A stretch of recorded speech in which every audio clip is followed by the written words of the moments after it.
I'm sitting here in the GeoReach Digital Humanities Lab at the University of Prince Edward Island. And although this lab is cutting edge in terms of digital humanities tools and social geography and geographic information system mapping, all that kind of stuff, it's a century-old building, actually quite a bit, almost a century and a half.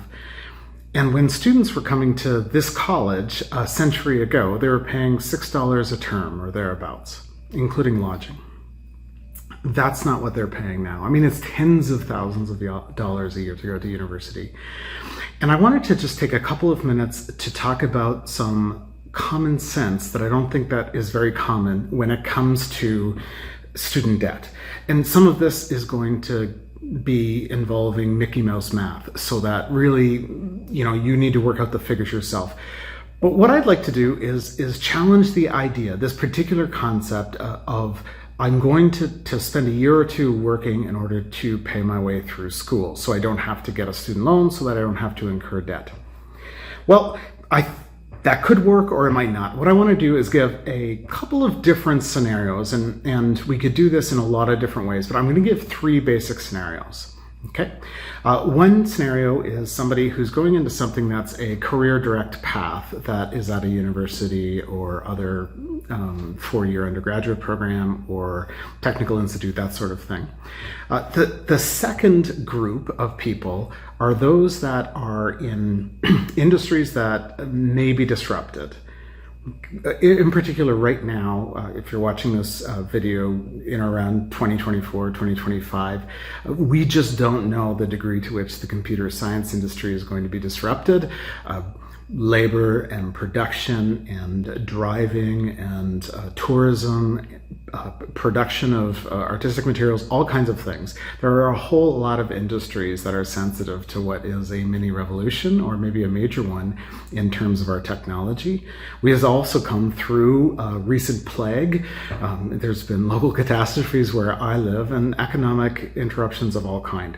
So some people are more sensitive to others than in that path. So that's path number two. And path number three is for the people that don't have a direct career path in their particular university education. So if you want to be a historian, you should go and take a degree in history. But a lawyer might take a degree in history, or a nurse might on the way to becoming a nurse. A high school teacher, all kinds of people take history degrees, but it's not for most people a career path, right? Historians, archivists, some writers, but for the most part, that's not why people take a degree in history.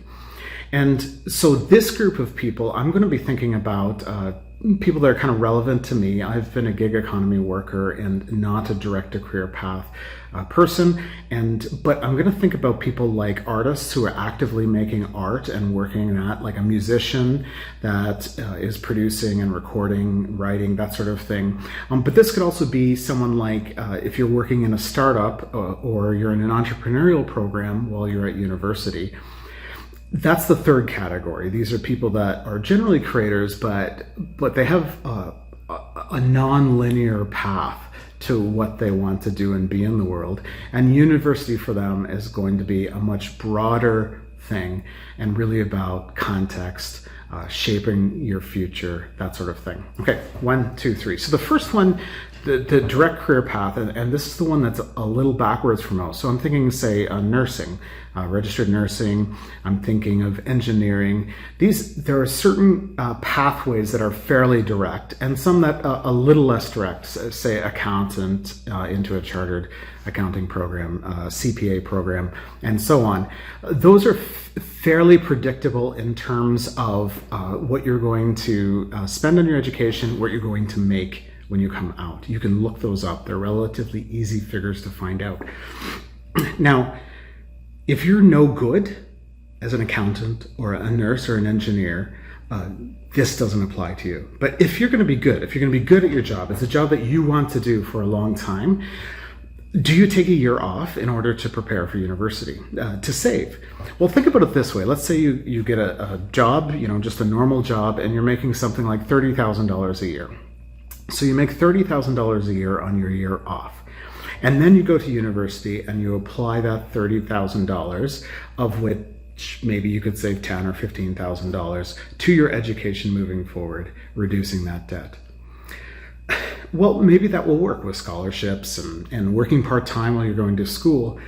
However, if you're a nurse and you can make $60,000 in the first year that you come out of school, effectively by saving and working for $30,000 for a year, you've lost $30,000. You've lost the potential income of that first year of nursing. You've just suspended it. You put it to the future. And so your student loan may be the best possible investment for you if you're ready to do your program now. Same with engineers, accountants, and others that are in that very direct path. It could be that taking a year off to work and save is a huge financial loss. So that's path one. Path number two is a little more difficult. These are people that generally have a pathway to fairly consistent work, but that could be interrupted. Computer science folks have done pretty well in the marketplace if they can distinguish themselves in coding, development, engineering, and leadership, or in some cases, maybe entrepreneurship. There's so many jobs. There's millions of jobs throughout the world that are involved in IT, tech, in all kinds of digital spaces. Well, what do you do now? The students who just started this year don't have any idea when they finish their computer science major. They don't know what the job situation will look like. And in fact, they don't know that computer science will be a discipline in 4 years. There's no reason to think that it is a permanent part of our lives. So what was a fairly specific track forward is now far complex.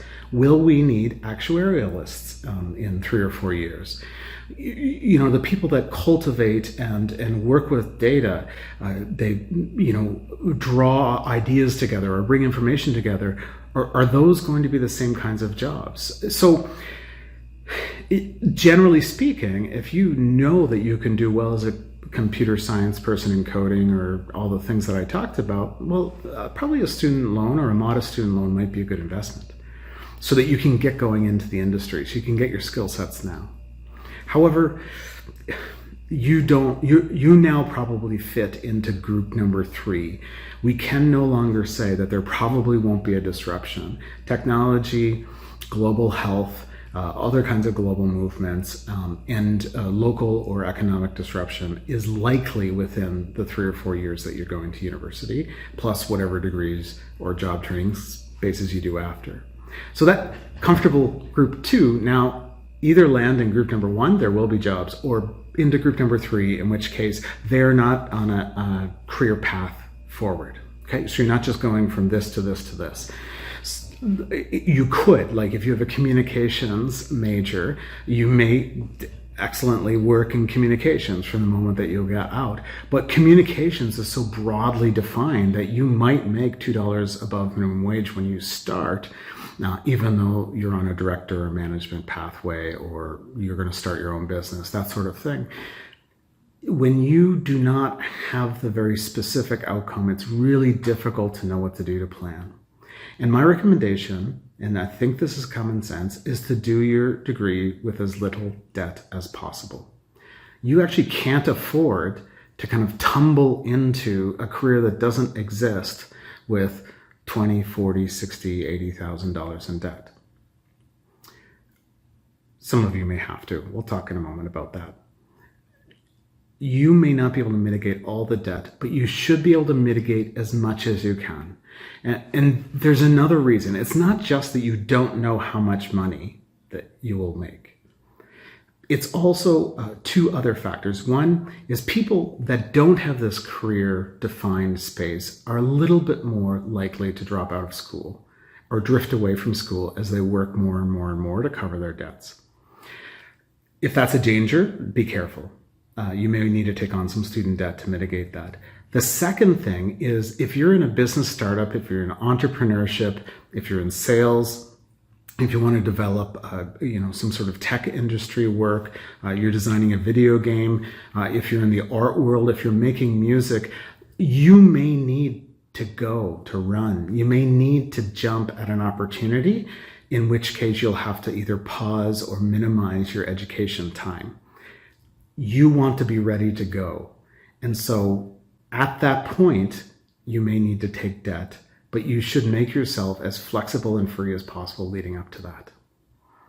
So this third group, slow your education down if you need to, take your courses and work as you go along, and do your best to try and mitigate any or the most student loan debt that you can. It's just my advice, and it's the way that I operated, and because of that I have a lot more flexibility in the kinds of jobs that I can take and do.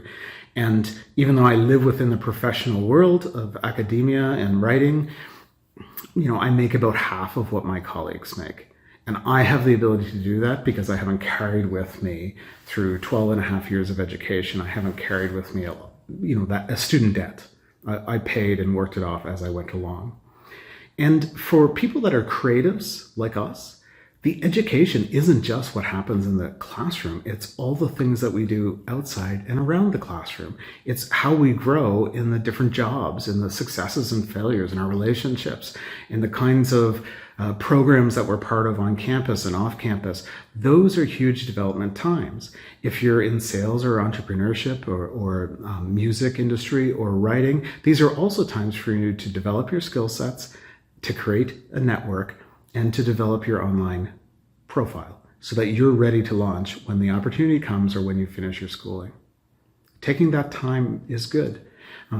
In this university, it's most people are finishing their degree on time, but it's only about 58%. So that means that something like more than a third of people are taking 5 or 6 years instead of 4 to finish their degree. And this is not something that I think that we need to be anxious about. It depends on your life situation. So now I want to give a bunch of quick thoughts, some, well, maybe, and that kind of thing. And the reason I want to do that is because you just may not have access to student loans, or you may not have any family, may not have any support. The biggest 3 factors for why a student in Canada is not likely to finish their 4-year undergraduate degree are intriguing. 1, they could be a ethnic minority. 2, their parents don't have a degree or a diploma. Or 3, they live far from the university, so they're commuting or traveling or flying and living in a new town. Those are big factors, and some of you will face all 3 of those. It's just kind of the way that it is. And so here are some just quick thoughts. Number 1, apply for everything. Apply for every scholarship, every job that's interesting. Just keep throwing applications at stuff. Apply for things even when you're not eligible for them, but you think you'd like them. Apply for scholarships that you're not eligible for bursaries, all those sorts of things. There will come a point where things will start happening and you will start getting people saying yes to work or volunteer opportunities, and you'll have to slow that down a bit. But worry about that later. Every time you do a job application, a scholarship, bursary application, or a volunteer experience, you're shaping that whole application or personal sales approach, that presenting yourself into the world, you're shaping it better for the future. You'll become better and better and better. And if you face 30 rejections for interesting jobs and research opportunities through university before you found your first one, you'll be far better out in the world where 30 to 1 is not a bad rejection rate for most of us trying to find our way in the professional world. Okay, so apply for everything. Number 2, this is controversial, and this is a bit more Canadian, but everybody gets into university. Don't worry about getting into university. What I'm talking about is if you finish, above a 70% average or above a 75% average, depending on how those things work, if you can get a B- grade or greater in high school, you can get into university. There are some exceptions, Oxford or Cambridge or Harvard, the Ivy League, the MIT type league, so that special tech force, McGill University, University of Toronto, or maybe even the Big 6 in Canada. You may struggle unless you're a little higher up, more like a B or a B+ student in high school, but you'll get into university. Don't make that the worry. The exception, other than the super duper university, is the kind of program. So like if you're trying to get into a hot program, a lot of the entrepreneurship or arts development programs are very competitive. Music is competitive to get into. You have to be at the right level. Things like nursing have all of a sudden become the most popular kinds of courses, and the grade point average upon entry has skyrocketed over the last couple of decades for something like nursing, which people did not always think of as an academic discipline that you need an A average in order to do, but now you need that to get in to a lot of our university programs. So other than those specialty programs, specialty schools, you'll get into university. You probably get, if you have a B average or above in high school, you'll get into the university or, your four-year institution nearby, the one that you want to go to. So instead, focus on the program, not the getting in. Sure, if you want to take a selfie with I got into the University of Prince Edward Island, great. But we'll accept you. Like universities will accept you, provided that there's a space for you. And so instead, look for the program that will really work for you. And you want to combine sort of two things. One is the hard skills, the specific technical skills. Make sure you're getting the things that will work best for you. Psychology has become a large social science that allows people to get a bunch of different skills. That's great, but you certainly need it if you're going to go into any of the psychological fields. So get the technical things. Make sure that if you're thinking about lab work, that you're getting your chemistry degree or whatever you want. If you want to be in environmental justice, then get the technical skills that you think best will back that particular kind of a career. So for example, if you want to be a lawyer, move in that direction. If you want to be in sciences, move in that direction. If you want to be in social policy formation, make sure you're getting those technical skills. But don't forget about the soft skills, the human skills, the interrelational skills. Those are things that great courses on campus can help you develop. You don't have to be a communications major to take a communications course, a writing major to take a writing course, a botany major to take a botany course, a physics major to take an astronomy course. You can develop your mind and your skill sets and your ability to research and write and prepare yourself for the future in these other courses. Although I really think a lot of that happens outside the classroom, where you spend your life picking the right jobs, volunteer opportunities, so that you can have a context in which to grow on those technical skills. So make sure, don't worry about getting into university. For most people that have the grades, you'll get in. Just get into the right programs and take the right courses. That's your focus.